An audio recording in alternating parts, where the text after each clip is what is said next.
de marcha picada. Aqui também uma boa categoria, a gente vai sempre segmentando, aproximando os animais aqui no final, realmente a qualidade dos animais e sempre seguindo uma linha, né, de raciocínio perante aquilo que a gente busca, que é o padrão, que é os critérios de julgamento. Então sempre a gente vai priorizando os animais de naturalidade, de boa coordenação, de bom movimento. Aqui a gente tem os 2 cavalos da cabeceira, os 2 cavalos machados, com bom movimento, com boa coordenação. Então foram os 2 cavalos que destacaram na cabeceira. O terceiro cavalo, dissociação boa, perna boa, estilo bom, mas já descoordenando um pouco mais, subindo mais o anterior, já não tem a coordenação dos cavalos da primeira e da segunda colocação. O quarto cavalo muito marchado, mas carecendo de movimento, carecendo de abrir mais a passada, já não tem a amplitude, já não tem a potência, mas de boa dissociação, já não tem o estilo dos 3 cavalos à frente. E o cavalo da quinta colocação foi o que mais pecou no equilíbrio na dissociação, já abusou mais do tempo de apoio lateral em relação aos animais à frente. Então o quarto levando vantagem na dissociação,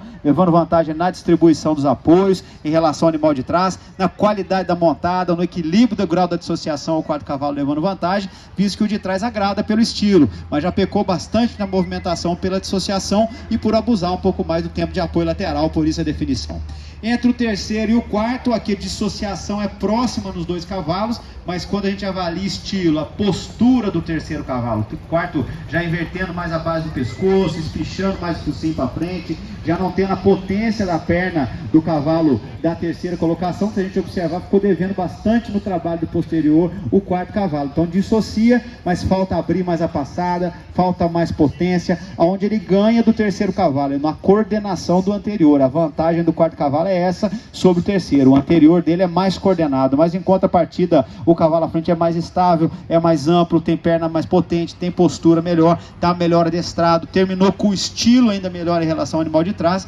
Então ainda que ele perca no quesito da coordenação do anterior, ele ganha nos outros quesitos, por isso foi a definição. Segundo e terceiro, aproximei esses 2 cavalos, realmente 2 cavalos próximos na dissociação, mas o detalhe, o terceiro tem um senão do anterior. Notem como ele já sobe muito o joelho, então ele já peca, ele já tem um senão no gesto de marcha. Por mais que ele agrade pela dissociação, o pampa, postura tão boa quanto o cavalo de trás, mas o anterior é mais baixo, ele é mais coordenado, a sintonia de posterior com o anterior, notem, é um pouco mais homogênea, é um pouco mais similar. O cavalo de trás já sobe, ele já está mais com a tração dianteira, sobe muito o joelho, já descoordena um pouco mais e já transmite um pouquinho mais de atrito ao cavaleiro em função dessa anterior subindo um pouco mais, desequilibrando um pouco mais. Então o cavalo à frente levando vantagem nesse equilíbrio, nessa harmonia de posterior com anterior, na coordenação de movimento em relação ao animal de trás, no estilo, no gesto de marcha ainda de melhor qualidade em relação ao animal de trás, na chegada do anterior ao solo. Por isso foi a definição dessas 2 colocações.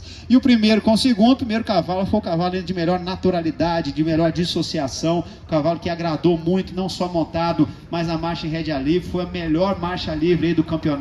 no final, quando a gente avaliou, porque tudo que a gente observa montado, a qualidade do temperamento, a qualidade das transições, a qualidade do equilíbrio, ele mostra quando a gente solta e alivia a boca dele, ele mantém todas essas qualidades. Então ele ainda ganha do segundo cavalo quando a gente observa no gesto, na dissociação, ele é um pouco mais dissociado ainda em relação ao cavalo de trás, a mão é um pouco mais coordenada, é um pouco mais semicircular e chega ao solo com um pouco mais de suavidade em relação ao cavalo pampa e tem mais liberdade no anterior. Nota como ele rompe um pouco mais, a direção da frente é um pouquinho melhor em relação ao pampa, a sustentação da frente é um pouco melhor também em relação ao pampa. No trabalho de posterior, todos os 2 cavalos com muita qualidade, mas o cavalo à frente hoje abrindo mais a passada, um pouco mais coordenado,